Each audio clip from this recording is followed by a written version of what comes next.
Welcome to our first podcast. My name is Reina, and I'm Susan.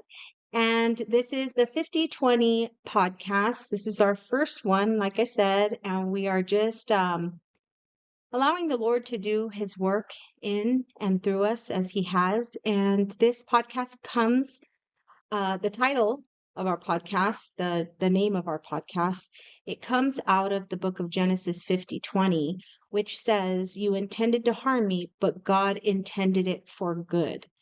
And so we are just coming out to be a light and to share with other people the things that we have encountered. And tonight, we're going to just take some time to be transparent with you and just to share with you what the Lord has done.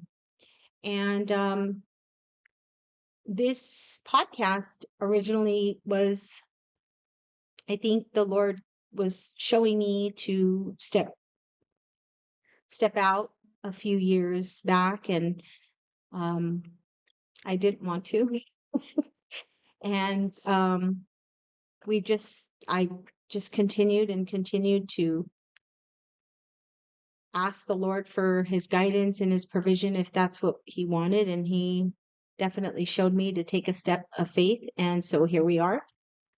Um, and yeah, that's the scripture was so fitting and so perfect, just being the things that this scripture has been a life verse to me and has been a scripture that the Lord has shown me for many years, what He has allowed me to go through, um, that He Himself can use human evil to accomplish His plan. And that's exactly what He has done. And so, um, yeah, that's what we're doing here. Before we get started, if you have children in the room, or I don't know if you're driving, because this is also going to be on Spotify as well. There might be some material that's adult fitted, so just be mindful if you do have children while you're listening. So today we're going to go through, as I said, this is our official, our first podcast. And so we are just going to take some time, myself today, I'm going to take some time to go through my personal testimony. So why don't you just give us a little bit of background? You're growing up. So I grew up in a very dysfunctional, just a chaotic home. My mom had me at 19, uh, raised me, and at some point, my grandfather stepped in and took care of me. And I don't know how long that took. I would assume it was just a few years because I remember being with my mom, and then I remember going to um my grandfather's house. So I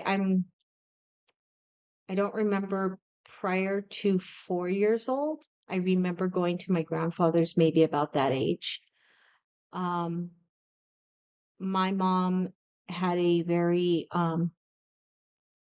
hard up, I think a hard upbringing. I'm not too sure if we really don't discuss her childhood or anything like that, but just looking back at the things that I've gone through, I believe that my mom is definitely has gone through some stuff.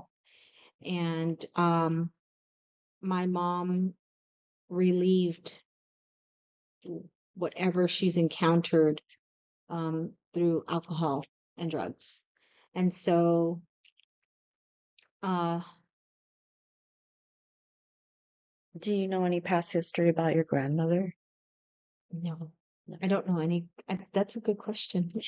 I actually don't. Yeah. I don't know much about my grandmother. I know that my grandmother was um pretty out there. Like she was just there was something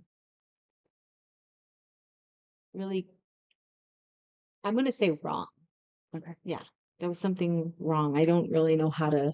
state it, but um so yeah, I watched my mom go through a lot in her life, and for sure I do believe that my mom went through some things. My mom lived a life, a lesbian lifestyle, and I watched her go through so much in her life while growing up, you know. Um, while I was a kid, her addiction took her away from myself and my sister growing up. And so going with my grandfather, being raised by him and my grandmother, um, I noticed uh I noticed my mom, I mean my grandfather, I noticed my grandfather would he was very loving, very kind, very, always there for us whenever we needed at any and he was like that for my mom, he was like that for my grandmother. He was there all the time. Mm. And so at one point, and this is technically at age 8, um my grandfather, um the CPS was called on my mom, and they took us away from my mom, or well, from my grandfather, because my mom was living away. Mm. And they took us away. They took me and my sister away, and they claimed that we were being abused by my mom, and they put us into foster homes. And as we were in those foster homes, we had began to get abused in those foster homes. Oh. So we left, we went to a family member's house, and it was there as well. We were being abused. And I think that it wasn't so much the foster homes because they didn't know us. Right. It was when we went to our family member's house that affected me. That abuse affected me, which is one of the reasons that this scripture has become my verse, because my uncle passed away back in 2014. And when that happened, as I was sitting at my dining room table, the Lord had shown me that very scripture. And he told me, I want you to forgive Mhm. who hit you, who abused you. And it was really interesting because about 3 weeks later, I had heard my uncle had passed away, and I went to the funeral, and the first person I seen was the person that abused me. Oh. And so I knew what he was talking about when he shared that, when that scripture came, And the first thing she told me is that she gave her life to Jesus. And had I had that bitterness, I would not have been able to forgive her. I know that. As I've played that out many times, I know I would have been like, whatever. But because the Lord showed me forgive, That was your aunt. that was my aunt. Yeah. Mm. So after I left foster home, I went back to, or well, not foster home, but I think that's considered foster home, right? When they place you, Yeah. that's still With considered. your family. So after we left my aunt's house, we moved back to South El Monte. That's where I'm from. And we went back to well, actually, no, I take that back. I'm so sorry. When we were released from my aunt's house, we went to Long Beach because my mom lived in Long Beach. She had now had a place out in Long Beach. She had gotten a 1 bedroom, and we had to move with her because the social workers were coming in and out and having to see where we were and having to see um, where we slept. And we went back to Long Beach and lived with my mom and her girlfriend over there. And so um, I was at that time, now I believe I was 10 years old at that time, and I would walk around Long Beach by myself after school whenever I wanted. And um, one of the big moments for me, uh, well, not big moments, but there was a lot going on with my mom at the time. She was using drugs, and we were there, we were present, unfortunately. And I would go to a radio station down the street from my house, and I would walk over there. Like I said, I don't even know who let the little girl run around. Mm. But I would walk over there, and I used to just sit with the receptionist and talk with her. And one day she had told me, "Would you like to meet the DJ?" And I did. And she took me back there. I got to meet her. I used to go and visit her all the time. And one of the things that made an impact in my life at that time was she had the band Striper in. Mm. And she asked me if I wanted to meet them. And it's really interesting because I don't think that I really knew about God before that. I mean, like, I might have known, like, well, God is real or Mm. whatever, but I don't think I ever really, how would you say, It's like the birth of Jesus because of Christmas, right. right? But even still, like, my grandparents did not raise me. It's really interesting because I actually later found out that my grandmother was a Buddhist and a Catholic. So put those two Oh, together. wow. I don't know how that's possibly impacted me, because she had asked me, do you want to meet these guys from Striper? Because they're coming tomorrow. They're coming, and I want to introduce you. And so I said, okay. And they had just come out with their album, In God We Trust. And they signed the album for me and they gave it to me. And I remember the singer telling me that Jesus loved me. And growing older and seeing them today, it's like, wow, they don't realize it, but God did use that little word that he said to me. God used that. And so I remember a bus used to come to our neighborhood, and they would honk their horn and kids would run into it, and I never knew what that bus was. And one day I seen it, and it said Salvation, the Salvation Army. And the kid told me, "Oh, we go to church."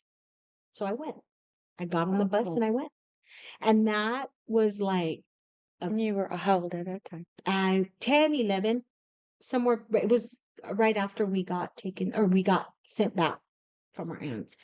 And so we started going to church, me and my little sister. We would go, we'd hop on the bus. Nobody knew if that was going to take us somewhere else. They just let us go.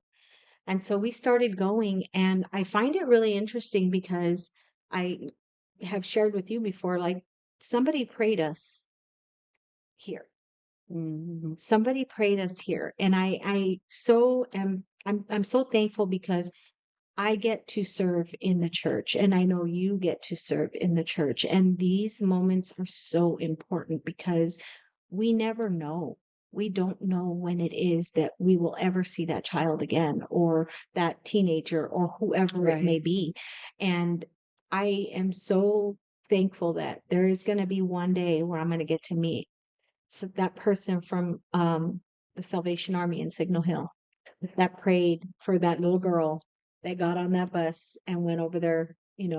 And we went, I think we went faithfully until my grandfather came and got us. I don't know what happened with my mom, but I think the case finally closed and my mom just kind of handed us over to my grandfather again. Okay. And so um I know in that time I've shared with you before that um I got I got a glimpse of dancing. And so when I moved back to my grandfather's house, that's when I started. That was my getaway. That was something that I was very It gave you a childhood, a way it of it escape. yeah, it gave an escape. Okay. Mm. It gave me an escape to just get away and be a kid. And I had seen, while in foster care, I had seen that movie Breakin'. And I was intrigued. And so that was my little portion of childhood for me. At that time, coming back, I went to my dad's house. Not went to my dad's house. I went to my grandfather's house, and my dad was in my life at that time. He was in my life before all of that. He was in my life. I believe he was in my life for the most part because I have like a lot of childhood pictures, baby pictures, and I have pictures that I'm at his house with my grandma Susie and my cousin and just everybody around, you know. So I was part of my dad's life, but around 12 years old or 11 years old, somewhere between 11 and 12, I remember my grandmother telling me that that wasn't my dad and that he was to leave me alone. And I remember just all the arguing that was going on in the house and my grandmother, you know, like I said, my grandmother, there was something missing. Mm. And I don't know, she used to yell a whole lot and like I think truly I think mentally something was wrong with her. Something was definitely wrong with her mentally. And so my grandfather used to let my dad see me, but my grandmother wouldn't. Oh, okay. And so at that time, I remember um my coming back, getting to see my dad, and then all of a sudden that was taken away from me. She was my dad's aunt who raised my dad Oh, okay. because my dad lost his parents at 5 years old, so he was in the system. He was in this yeah, my dad lost his parents at 5 years old. They were murdered. Oh, wow. And so he was put into the system, and then my aunt took over and took care of him um and raised him. And so he lived with her daughters, and her daughters had kids, and then they would call her grandma, so I started calling her grandma. So they not only took me away from my dad, but she took me away from my grandma Susie. So during that time, my I started to act out. I began to just act out. And right before that had happened, I right before they took me away, which was a good thing, but right before around that time that they took me away, I began to get molested. When all this started happening, was that the first time when they took you away to foster care, or was this after? This was happening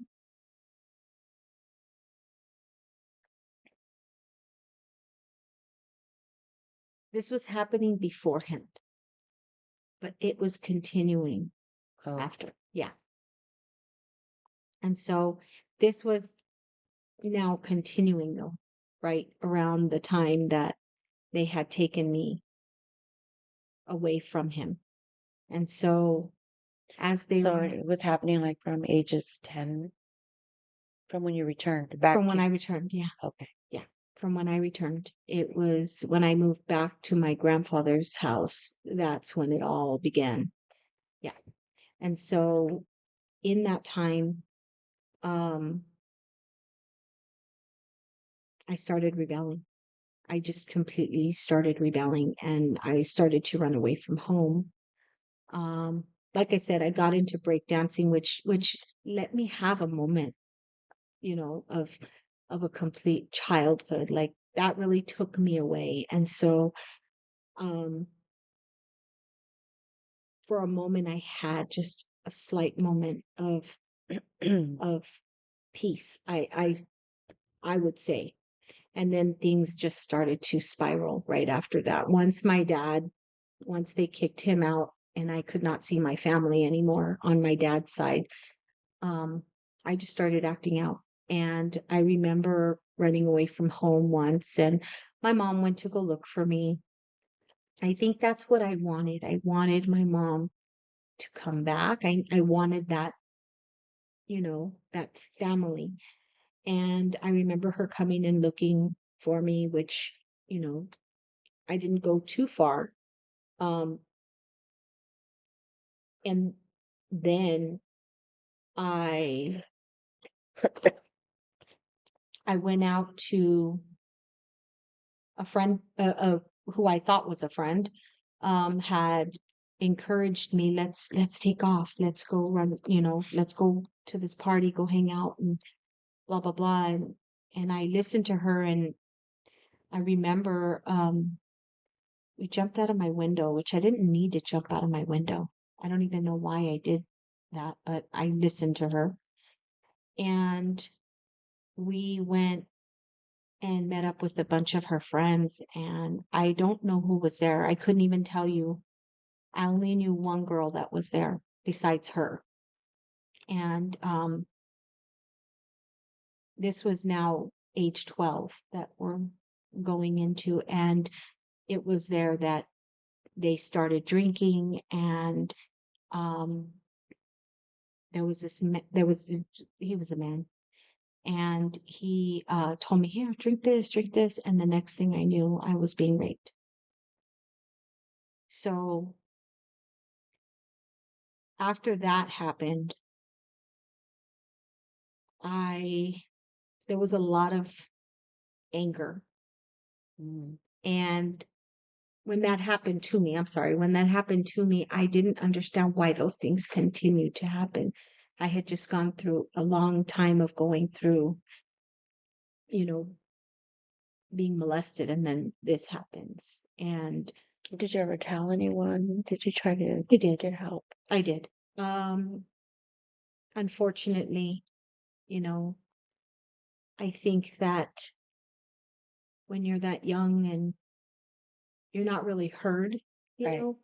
So, but yeah, so at that time, I unfortunately I had a family member that was always going out um to Hollywood, and she was very, very into bands and A groupie. groupie. Yeah. And she would take me with her, and I don't understand, but I mean, it's what it is. Looking back, I've had my moments where I have stayed up at night and just wondered, like, why did all that? Like, why did I, who does that, But she would take me with her. And so, because of the radio station that I shared Oh, with yeah. you, I had a very familiar surrounding, the music and the bands. And so I remember going with her to all these concerts, and How old was she? she had to be 18. Oh, so she was young. No, actually, now that I think about it, she's not very much older than me now that I think about it. Oh, so she was a kid. She was a kid too. She was like a teenager, I think, because we would, because everybody's doing their thing, I was the little girl there, and I would get lost in the shuffle. And so there was times where there had been a time where I was drugged. I remember that happening, that I was given alcohol. Um, I was left behind with her friends or whoever, kind of to fend for myself. And I don't think it was so much fault of her. Like, I don't think that she realized Yeah, she was just there to she have was fun. It's like she knew she had to care for you. right. And so I would just be there, and I remember little things happening to me. And like I said, I was in a bad environment. So I was left with friends, whoever, to care for me. And there were times, there was one incident that happened that I was, um, I landed up with one of her friends, and this girl did take care of me. So I knew nothing bad happened to me. But I got up we had landed up at somebody's apartment and everybody was sleeping, and I woke up, put my shoes on, and this was all in Hollywood, like I said. And I remember walking down Hollywood Boulevard really early on a Sunday morning. It had to be a Sunday morning. And there used to be this very famous restaurant. I think it was called Love's on the corner of Hollywood and Cherokee. Might have been Hollywood and Cherokee, or nonetheless, it was right on the corner. And outside of that restaurant, there was a young girl, and she was standing out there, and she had asked me if I was cold and if I was hungry. And I was answering her, and she was asking me if I wanted to go to her house so that she'll cook me food. And I was just like, and something inside me said, no, run. And I literally just like, I was like, you know what? I have to go. I have to go. And I started walking faster and faster. And I happened to have friends that lived like like 2 blocks away from that location right there. And I ran and I pushed their little button to let them like buzz me in. And they did. And I stood there. I told my friend, I said, this person's asking me questions, and it scared me. And he was like, "Oh my gosh," you know? So I remember years later thinking that, you know, my goodness, that didn't look normal. They could have like taken me and like Right. Who knows what? who knows what. Who knows? I can only imagine, because at that time, I know that um people would talk about pimps and stuff like that. And so I thought like that's what came into mind, like that.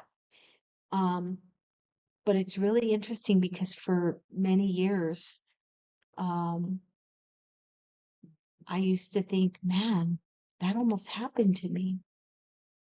That I could have been taken away and like put on drugs, or like, you know, become a prostitute. Like as ugly as it seems, like I really did. I thought, oh my goodness, like that almost happened to me. Right.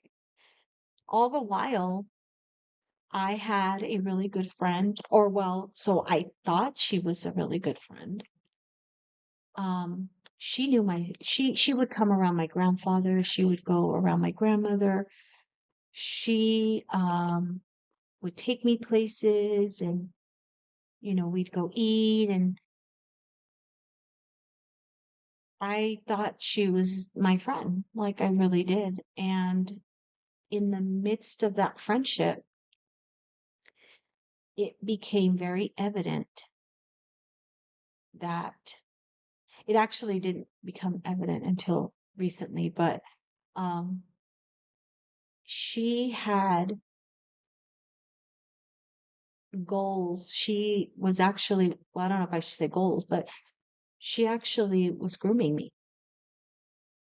And she was taking you and treating you nice. Oh, yeah, treating me nice. And I had, oh, let's go get makeup. Let's this, let's do that. Let's go here, let's go there. And And you met her in Hollywood? I met her in Hollywood, And Like through a mutual friend? Or... no, I'm thinking back and I'm trying to think, where in the world did I meet her? And I honestly don't remember. Really? I might have, I mean, because like we hung out like pizza parlors, or yeah, I don't know if you had ever gone to Hollywood during like the late 80s or the mid 80s or anything like that. But there was like to go buy yourself a slice of pizza for like $1 Oh, wow. and a drink.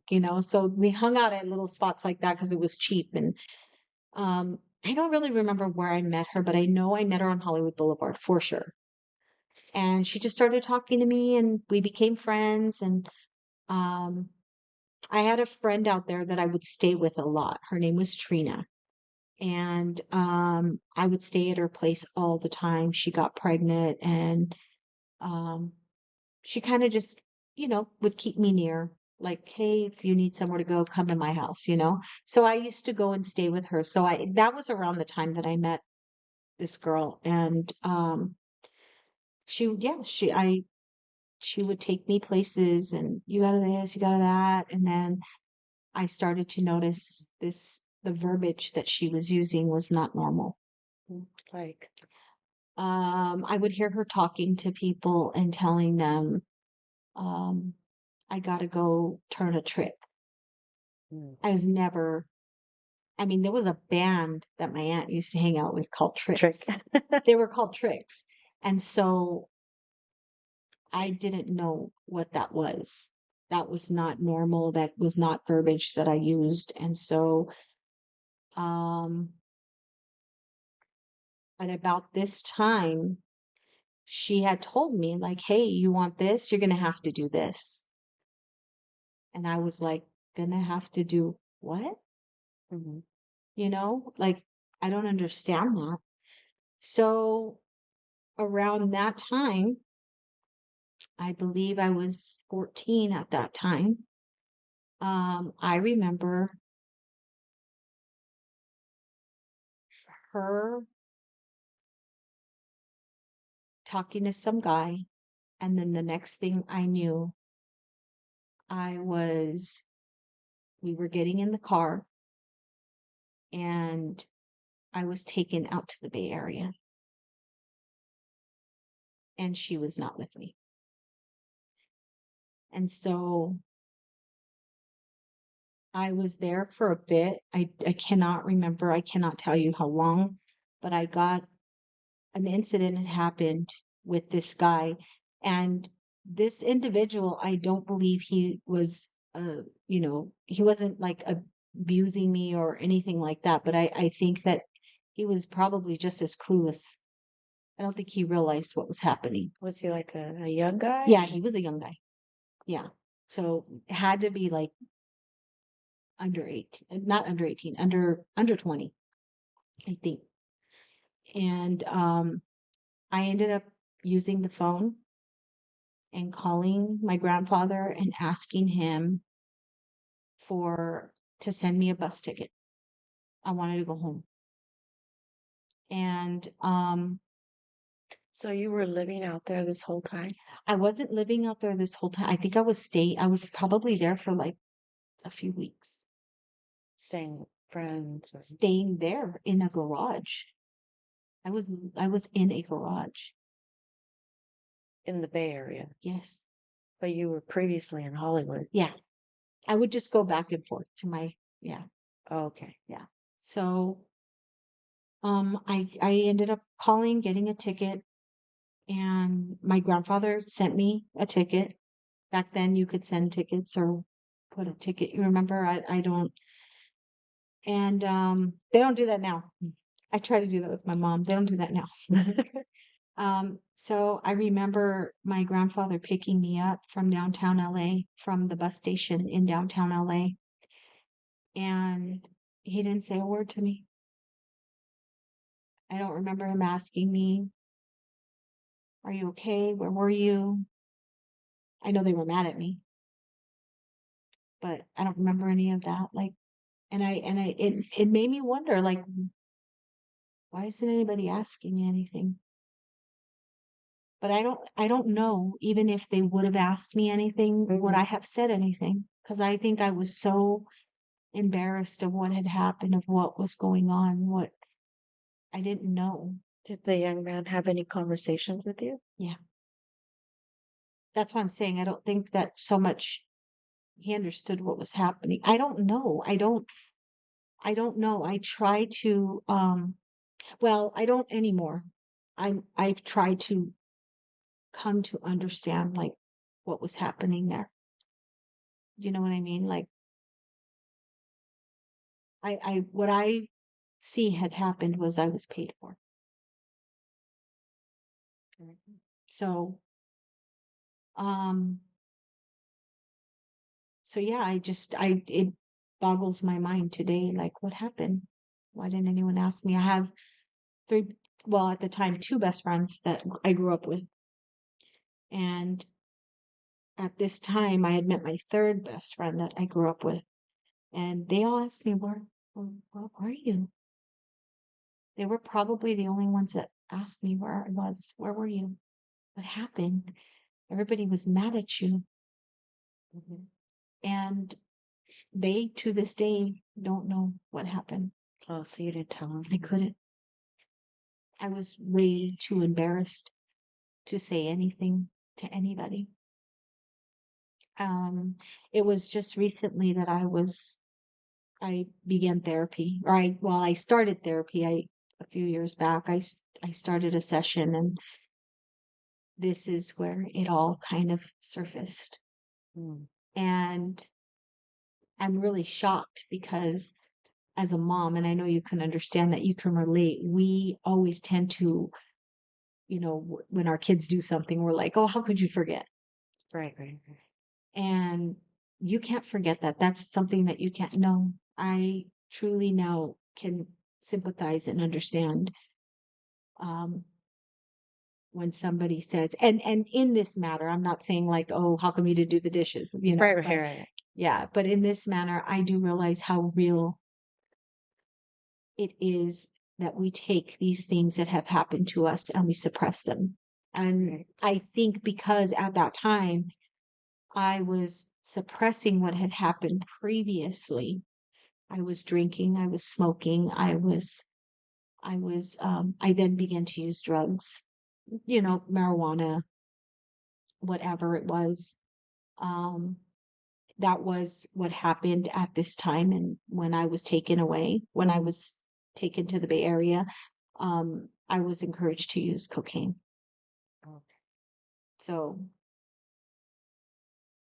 like I said, I really don't know. And I have allowed that to, I'm freed of that, I'm free of that. And so, um, yeah, as I went home and just looking back, I just questioned a lot of those things, like what happened? Where was my adult? You know? mhm. Um, coming back from that, I think that at this time I was just full on. Like I started, we started, my friends and I started going out to like house parties.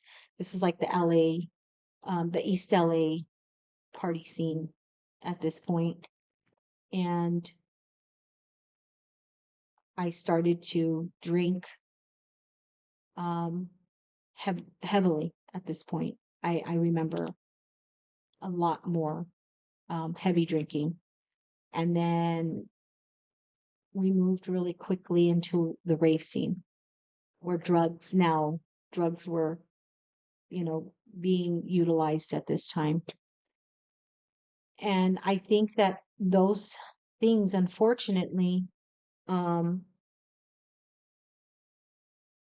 I don't understand how we use that to like suppress our pain because it just makes us do the things that we were so ashamed of doing. Right, right. And so I see that today because I've gone through that. Um, but yeah, I started getting involved in that, drinking drugs, I know you're um, about how old? 15, 15. So like I said, we would go out to parties, we would go out to warehouses, we would go out to backyard parties where in East LA, you had a lot of gang activity. And there had been times, not only there, but in Hollywood. So I was still kind of, I remember going to Hollywood and a few years later and seeing that girl. Oh, I really? did. I seen her. This was obviously a little bit later, but we had been held by gunpoint. My little 15-year-old, 14-year-old self at that time, prior to all this happening, I was held by gunpoint, Wow. gone through things where I know for sure I should not be here today. I would not be here. We've lost friends, numerous amounts of friends through not because they were in gangs, but because Just being at the wrong place. wrong place, yeah. So you know, I was go to Mexico Oh, wow. Rosarito. Oh. Nobody knew. Nobody knew where we were at. Me and my friends would just, And at this time, your grandfather still had guardianship of yeah, you? I think I still have guardianship. And so like I said, years later, I'm just like, what was going on, you know? But I know that what I was experiencing, it wasn't too far from what my mom had probably experienced. I don't know what she's gone through, but it, now looking back, I can understand the reasoning as to maybe possibly why, she had battled her addictions. Right, so she was also self-medicating her own pain. Right, right. And so, um, around this time, like I said, I was very involved in the rave scene. And that was the last time I seen that girl. I was going to go out to an event in Hollywood, and she said, come by. I want to see you. I want to hang out with you. I personally don't think that girl's alive today because at that time she had already, like, she didn't use drugs before, but at this time she was full on using that. Oh, So she gave me drugs, and that's because I was already, you know, doing all of that. Um, I did them, and that was probably the worst thing I could have done. So I, a little after this, I had, I remember my uncle, he used to use drugs. He was an alcoholic, a drug addict, everything. At this time, he was using heroin. And my bathroom at my grandfather's house was like my little sanctuary. mm, And I remember being in that bathroom, and this is, like I said, 15 years old. I remember telling God, I don't believe in you. Because if you were real, I wouldn't be going through any of this.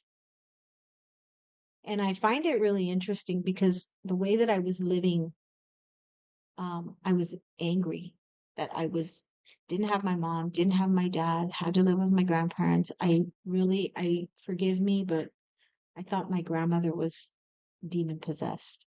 Like, she was really mean to me. And I hated the way she behaved. And so I remember being really angry with God. And I remember saying, if you're real, how come I have to live with all this? How come I have to live with the drug addict, that my uncle, and he was very verbally abusive. And he would stay up all night long listening to music. So I know every Wham song and every Carpenter song, and because my uncle would just blast it all night long, so nobody could sleep. Nobody could sleep. And so I just was really angry, and I told God, if you're real, then how come I have to live like this? And it's so amazing when you really look back at that. What was I doing? There was a little bit of faith. There was that mustard seed of faith. right. Where did that come from? I don't know. And so around 16 years old, I got pregnant. And shortly after I found out that I was pregnant, I then found out that I was going to be a single mom.